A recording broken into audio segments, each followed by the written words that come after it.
మీకందరికీ తెలుసు, గత 2-3 రోజుల నుంచి రాష్ట్రంలో జరుగుతున్న పరిణామాలు. తెలంగాణ జాగృతి అధ్యక్షురాలు కవిత గారు బీఆర్ఎస్ పార్టీ పైన చేస్తున్నటువంటి విధానాలు కానీ, చేస్తున్నటువంటి మాటలు కానీ, చేస్తున్నటువంటి ప్రకటనలు కానీ అవన్నీ దృష్టిలో పెట్టుకొని కేసీఆర్ గారు ఏదైతే చెప్పిండో ముందు నుంచే 2009లో తన ప్రాణాన్ని త్యాగం చేసిన తెలంగాణ కోసం, ఈరోజు పార్టీ కోసం తన బిడ్డను కూడా త్యాగం చేసి పార్టీకి వ్యతిరేకంగా ఎప్పుడు ఎవరు తన కొడుకులు చేసినా, తన బిడ్డను చేసినా ఖచ్చితంగా పార్టీకి వ్యతిరేక విధానాలు చేస్తే ఖండించి క్షమించేది లేదని ఏదైతే ఇంతకుముందు చెప్పిండో, చెప్పినట్టే 2 రోజుల క్రితం కవిత గారిని సస్పెండ్ చేయడం జరుగుతుంది. దానికి సందర్భంగా కేసీఆర్ గారు ఏ నిర్ణయాన్ని అయితే తీసుకున్నాడో దాన్ని మేము స్వాగతిస్తున్నాం. ఎందుకంటే మేము ఈరోజు ఇక్కడ మాట్లాడాల్సింది చాలా బాధతో ఉన్నాం. ఇక్కడ మొదట 2006 నుంచి తెలంగాణ జాగృతి ఉద్యమ ప్రస్థానంలో ఇక్కడ పనిచేసిన ప్రతి ఒక్కరున్నారు. 2006 నుంచి ఉద్యమం ఉర్రూ తలుగుతున్నప్పుడు కేసీఆర్ గారిని ఇన్స్పైర్ అయి, కేసీఆర్ గారి స్ఫూర్తితో కేసీఆర్ గారి ఉద్యమంలో పనిచేయాలన్న ఆలోచన ఉన్నప్పుడు మొట్టమొదట మేము తెలంగాణ జాగృతి కవిత గారిని పరిచయం కావడం జరిగింది.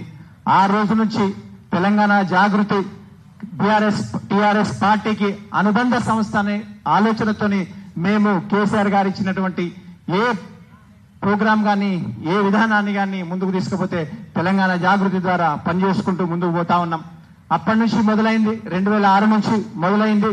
2014 వరకు ఉద్యమం ఉర్రూతలగున్నది. ప్రతి కార్యక్రమంలో మేము ఇక్కడ ఉన్న ప్రతి నాయకుడు కూడా పనిచేసుకుంటూ కేసీఆర్ గారి ఆలోచనలు, అదేవిధంగా కవిత గారు ఇచ్చినటువంటి విధానాలన్నీ కూడా పనిచేసుకుంటూ ముందుకు పోతా ఉన్నాం. అట్లనే 2014 వరకు పనిచేసుకుంటా పోతున్నాం. తెలంగాణ ఉద్యమం వచ్చింది, తెలంగాణ ప్రభుత్వం ఏర్పడింది. తెలంగాణ ప్రభుత్వం ఏర్పడిన తర్వాత మొట్టమొదటిసారిగా 2014లో కవిత గారు పార్లమెంట్ సభ్యులుగా ఎన్నికైనరు. పార్లమెంట్ సభ్యులుగా ఎన్నికైన తర్వాత తెలంగాణ జాగృతి ప్రస్తావన మనం ఉద్యమ రూపంలో ఉన్నాం. ఉద్యమం నుంచి మార్చుకొని వేరే విధంగా పోవాలని ఆదేశిస్తే దాన్ని కూడా మేము స్వీకరించినాం. అప్పుడు మళ్ళీ స్కిల్ డెవలప్మెంట్ కార్యక్రమం తీసుకోవడం జరిగింది. వివిధ కార్యక్రమాలుగా రూపు తీసుకొని తెలంగాణ జాగృతి ముందుకు తీసుకుపోతా ఉంది.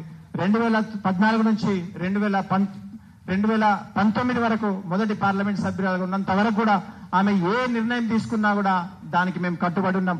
ఏ కార్యక్రమం ఇచ్చినా కూడా రాత్రింబగళ్ళు పనిచేసుకుంటూ తనను స్టేజ్ మీద కూర్చోబెట్టి మేము కింద పనిచేసినాం. తను ఏ కార్యక్రమం తీసుకున్నా ఖచ్చితంగా సక్సెస్ చేయాలన్న ఆలోచనతోనే మేమందరం కూడా పనిచేసుకుంటూ ముందుకు పోతా ఉన్నాం. 2019 తర్వాత రెండవసారి పార్లమెంటుగా పోటీ చేయడం జరిగింది. అప్పుడు రెండోసారి పార్లమెంట్ ఎన్నికల్లో ఓడిపోవడం జరిగింది. ఓడిపోయిన తర్వాత అప్పుడు మళ్ళీ తెలంగాణ జాగృతిని మళ్ళీ ఉద్యమ రూపంలోకి తీసుకురావాలి, మళ్ళీ యాక్టివ్ చేయాలి, మళ్ళీ క్రియాశీలకంగా చేయాలి అని ఆలోచన చెప్తే, మీరు ఏది చెప్తే కూడా మేము దానికి శిరసావహించినాం. అదే విధంగా ముందుకు తీసుకోవడానికి మీరు ఏ కార్యక్రమం ఇచ్చినా మీరు కమిటీలు మళ్ళీ వేయాలి, కమిటీలు మళ్ళీ ముందుకు తీసుకుపోవాలి, మళ్ళీ ప్రజలకు పోవాలంటే దానికి కూడా మేము తల ఊపి మేము పనిచేసుకుంటా ముందుకు పోయినాం. ఆ 5 సంవత్సరాలు అయిపోయింది. మీరు ఎట్లా చెప్తే అట్లా పనిచేసుకుంటూ వచ్చినాం. గతం 10 సంవత్సరాల తర్వాత ప్రభుత్వం, బీఆర్ఎస్ ప్రభుత్వం పోయిన తర్వాత 2 సంవత్సరాల నుంచి మీరు చూస్తా ఉన్నారు బీఆర్ఎస్ పార్టీ ప్రతిపక్షంలో ఉంది. ప్రతిపక్షంలో ఉన్న దగ్గర నుంచి ఎన్ని ఆటంకాలు వచ్చినా మేము కేసీఆర్ గారు చెప్పిన కార్యక్రమానికి మేమందరం కూడా నిలబడ్డాం. ఎంతో మంది పదవులు వచ్చిన వాళ్ళు ఎంతో మంది వచ్చినా కూడా, వేరే పార్టీలకు పోయినా కూడా మేము నమ్మిన సిద్ధాంతం ప్రకారం, మేము ఏదైతే నమ్మినామో దాని ప్రకారమే మేము పార్టీకి పనిచేసుకుంటా ముందుకు పోతా ఉన్నాం. గత 6 నుంచి 7 నెలల క్రితం వరకు కూడా మీరు మాట్లాడిన మాటలు, ఏదైతే పేపర్ లీక్ చేసిండ్రో, ఏదైతే లేఖ రాసిండ్రో, ఆ లేఖ రాసిన దగ్గర నుంచి మీరు పార్టీకి వ్యతిరేకంగా పోతున్ననే ఆలోచన మాకు వచ్చిందో ఆ రోజు నుంచి కూడా మేమందరం కూడా తెలంగాణ జాగృతికి చిన్నగా ఆలోచన చేయడం మొదలుపెట్టడం జరిగింది. కేసీఆర్ గారు ఉన్నారు కాబట్టి తెలంగాణ జాగృతి కోసం పనిచేసినాం.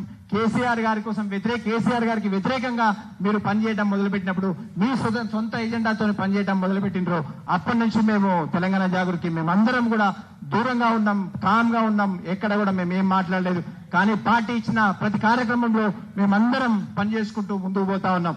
మీరు ఏ నిర్ణయం తీసుకున్నా, కమిటీల విషయంలో కావచ్చు, మీరు ఆర్గనైజేషన్ విషయంలో కావచ్చు, మీరు ఏది నిర్ణయం తీసుకున్నా మేము మీకు శిరస వహించుకుంటూ ముందుకు పోతా ఉన్నాం. మేము ఇలా మాట్లాడుతా ఉన్నాం. ఇంత జరుగుతా ఉంది.